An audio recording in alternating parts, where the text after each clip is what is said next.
برو. الان گیر میکنیم دیگه. نه واسه دیگه. نه اینجا واسه. بنا تو راحت ببین.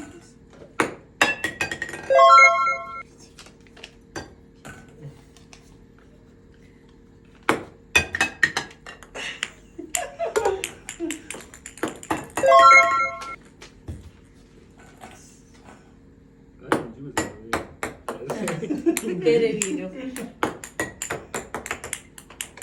شما دوتا برداشتیم؟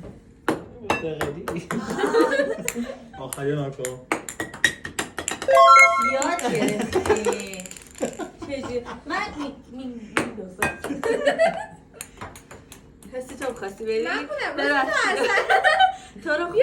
آقا پولا تمام میشه دیگه. باشه نوبت منه. بیا. شاید اگه وای میستادی نه به خاطر این داشتی عجله می‌کردی. آخری نکن. نه چی نه خیلی میندازی. منم اینجوری میندازم. اینجوری بنداز. خیلی میندازی. اگه پولی مونی برمی‌داشتم. یه 200 تومن مونده اونم تو بردار. 2600. 600. اینجوری نشون دادم. بنداز دیگه بنداز. نه. ای وای. حالا بیا اینجا. خدا شکر. پولا رو بعد گذاشتی ولی. نه خیلی عملیه. ای وای. اونایی که پول برداشتن دیگه بازی نکنن. شما دستاتون پره. آخری هم بزنم دیگه. خیلی من آقا دستت رو این $30.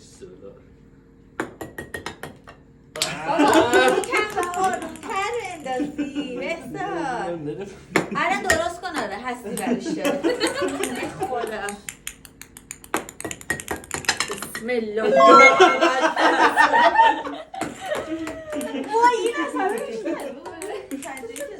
4 5 6 7 تومن. 4 5 تومن. درسته.